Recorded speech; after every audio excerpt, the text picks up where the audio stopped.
So I started reading Wheel of Time in early 2020. In January of that year, I was reading Lord of the Rings for like the third time. And then I read Children of Hurin right after that. And then I looked online because I kind of wanted to read something similar to Lord of the Rings, but another big epic fantasy series. And so I looked up just typed in on Google fantasy books like Lord of the Rings. And I clicked on the first link, and Wheel of Time I think was number one on one of those tier lists. So I didn't know anything other than that with the series. I just saw the name and that it was 14 books, and that the first book was pretty similar to Fellowship of the Ring, kind of what the what people typically say of the Eye of the World. So I downloaded the first book on my Kindle, and so I started reading that. It took about, I don't know, maybe a month to read that. I think that was probably at the beginning of March, and it took about a month to read it. And then I didn't love the first book the first time reading it, but I was interested enough that I was like, I'm going to read the second book. So when I was maybe about halfway through the second book is when at least the United States shut down around that time. I think that was beginning of March or end of March. And so all of a sudden I had all this free time on my hands, so I just started devouring all these books. And I think by the time I got to the fourth book, I started looking at videos on YouTube. And so then I found Mike's book review, Daniel Green. So then I started realizing that there was this whole big community for the Wheel of Time that I had no idea about. So then I started really getting into it, because then I started seeing some theories, and I was watching each video along with Mike. So I started following along with Mike with his book review channel, and then so in each book I would finish and I would quickly go and look at his video for it. I'd also do that with Murphy Napier's videos. So then I was able to kind of have people that I could read the books alongside, even though we were doing it at a different rate.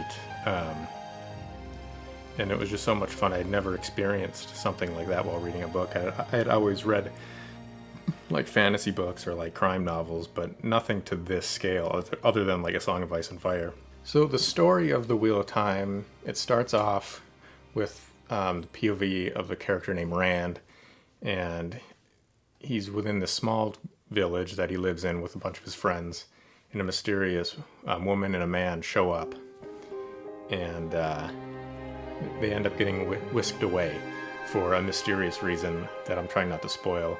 And eventually, the overarching story, without spoiling it, is that you have to combine all these cultures with different values and likes and dislikes, and unite and fight a giant force of evil. I don't want to spoil it anything more than that. The story will slowly unravel as you read it.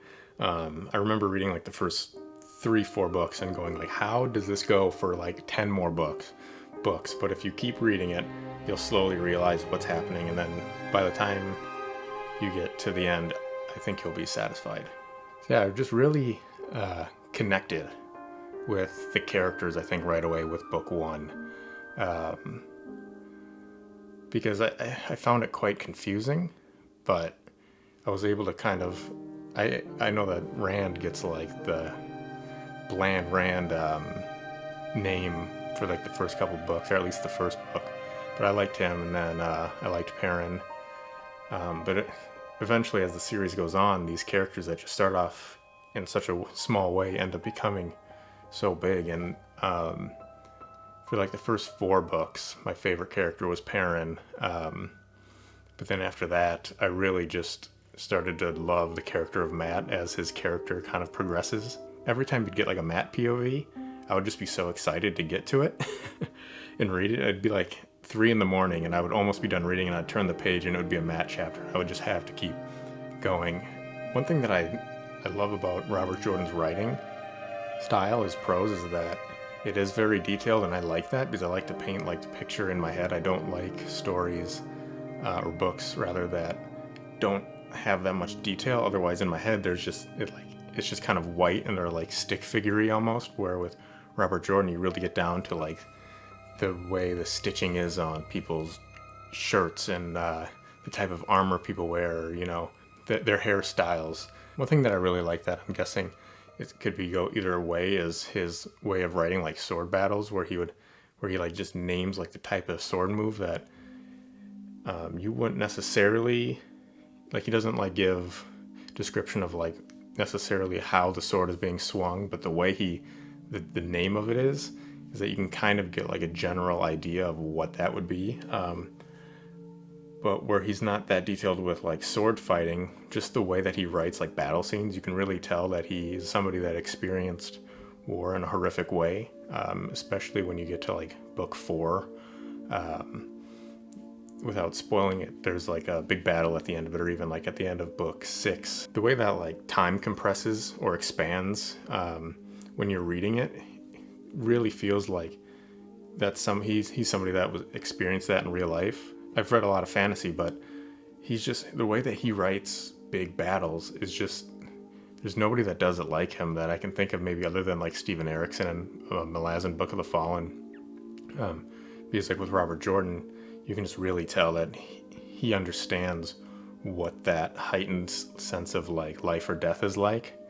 So when you're reading it, it just comes across on the page really well. Another thing that I like with The Wheel of Time is something that prior to reading The Wheel of Time, I was really into like the history of Westeros, and with Song of Ice and Fire. When I had just finished reading it, or reading Wheel of Time, all the books, I remember thinking that I didn't find it still as interesting, like the history and the world, as I did with A Song of Ice and Fire and with George R. R. Martin's writing. But the more I watched like The Dusty Wheel, or, you know, just other people's YouTube channels, they were really able to distill the world in a way that just made it seem so much more interesting. I'm re-listening to the books now, and I'm on A Crown of Swords, and even just like on a second reread also, that you just start picking up more and more.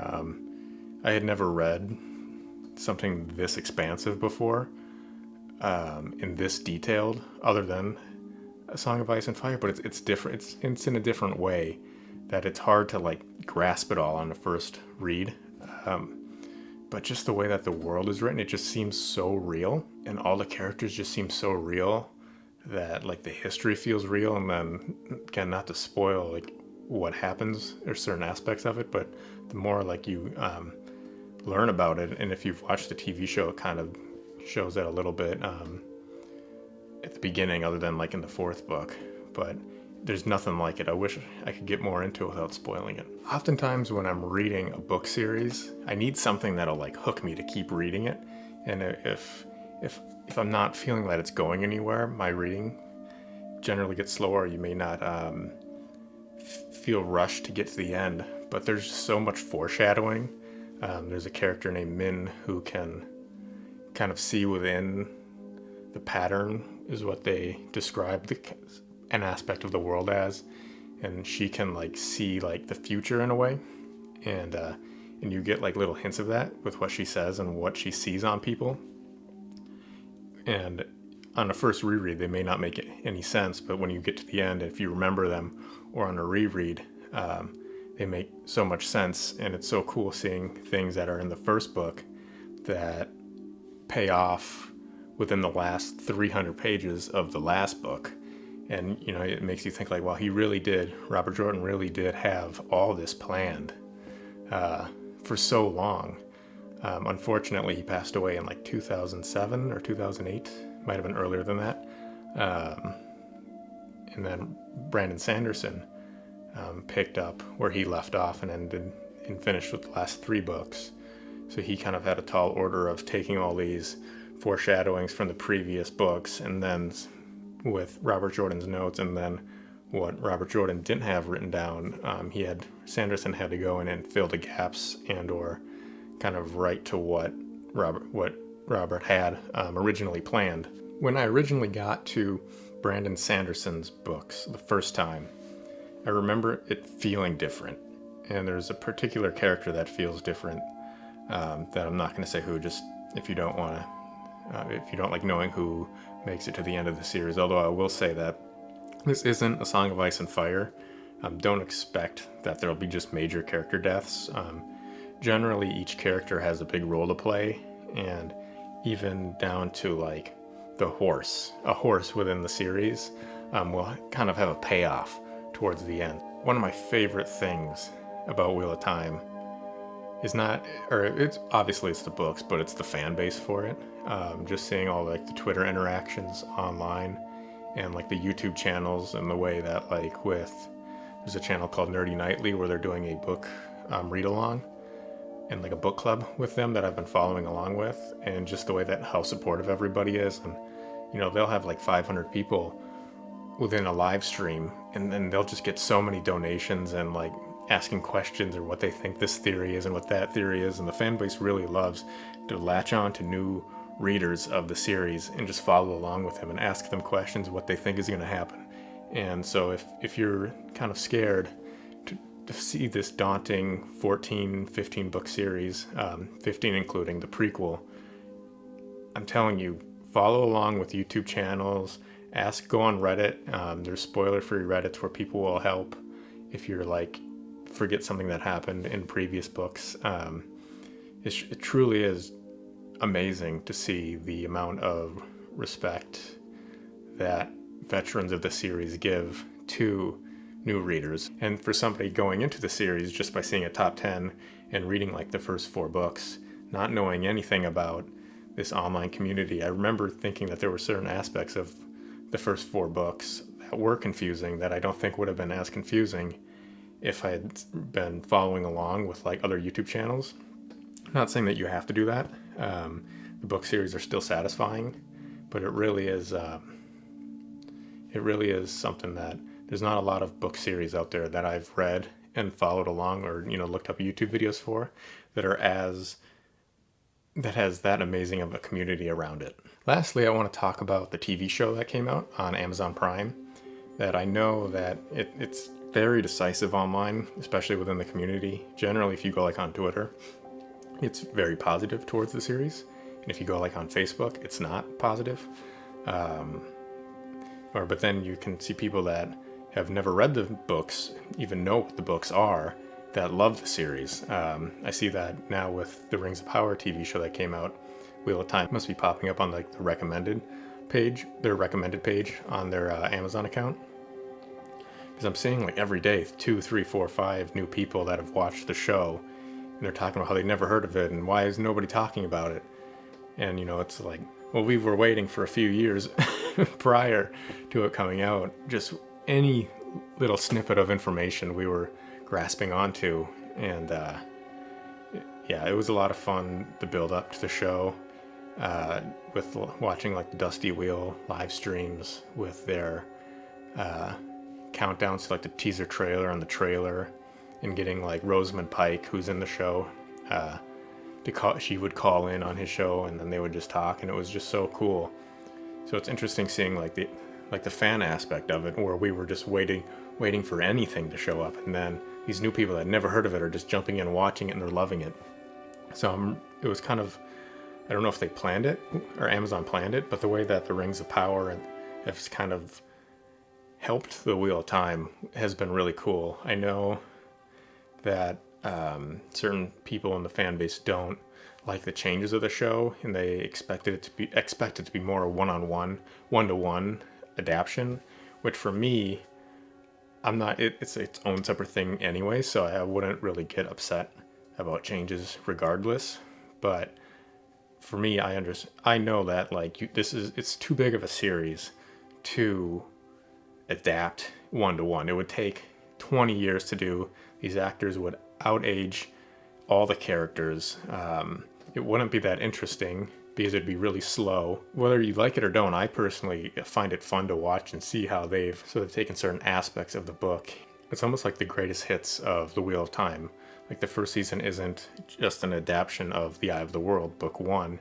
It's taking 10% or so of the series, and it has to take things from book 2 or book 3, introduce it early. You have to explain the Aes Sedai water bond. So you have to do that visually, and people don't like what they did with that, but I personally really liked it. Every time I've watched the show like 4 or 5 times now, all the way through, and every time I just grow to love it even more, and I accept it for what it is. And not that like my expectations were low and I'm just kind of taking whatever I get, but I really do like what they've done with it, because I understand that you can't adapt it to how the books are. It would just be impossible. Okay, thank you for watching this video. This is my first video I've ever done, so it's probably going to be really bad. So if you give me some feedback in the comments, or let me know how you found out about the Wheel of Time. I'd really like to know your journey with the Wheel of Time as well. So thank you for watching.